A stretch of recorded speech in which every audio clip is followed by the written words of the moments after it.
Étudions les translations verticales dans le cadre des manipulations graphiques de fonctions, mais d'abord générique.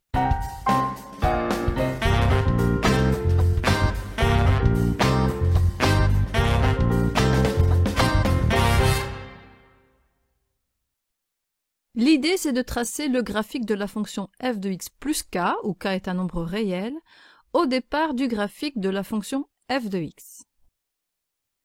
Cela veut dire que l'on va ajouter k à l'ordonnée de tout point du graphique de la fonction f. On ne touche pas aux abscisses et on ajoute k à l'ordonnée de tout point.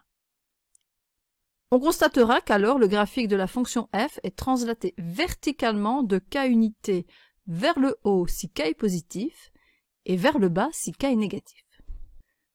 Passons aux exemples et partons du graphique de la fonction f de x égale x carré qui est représenté ici.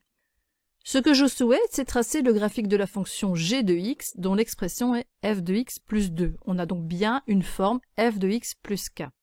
Ça veut donc bien dire alors que la fonction g de x a pour expression analytique g de x égale x carré plus 2. La théorie dit qu'on va ajouter 2 à l'ordonnée de chaque point de f, sans changer les abscisses.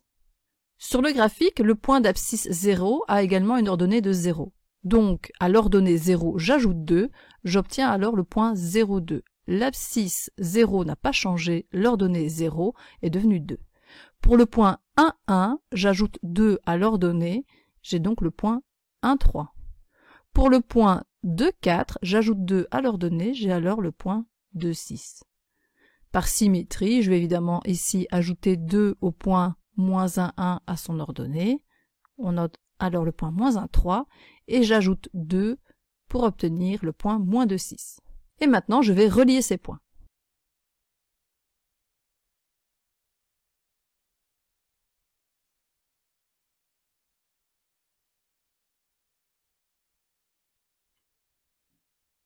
Après l'avoir tracé, je constate bien que le graphique de la fonction f est translaté verticalement de 2 unités vers le haut.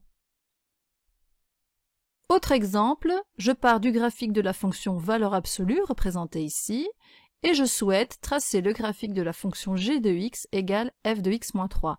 On est également dans le cadre f de x plus k avec k égale moins 3. Et donc l'expression analytique de g de x, c'est valeur absolue de x moins 3. La manipulation graphique à effectuer, c'est d'ajouter moins 3 à l'ordonnée de chaque point de f. Alors, ajouter moins 3, c'est évidemment soustraire 3 à l'ordonnée de chaque point. Donc, le point de coordonnée 0, 0 a une ordonnée qui vaut 0. 0 moins 3, évidemment, moins 3. J'obtiens le point de coordonnée 0, moins 3. Puis j'ai le point 1, 1, dont l'ordonnée est 1. 1 moins 3, moins 2. Je ne change pas l'abscisse et j'obtiens le point 1, moins 2. Ici, au point de coordonnée 2, 2, je soustrais 3. Et évidemment, je vais retrouver la fonction valeur absolue qui est juste représentée ailleurs dans le repère. Traçons-la.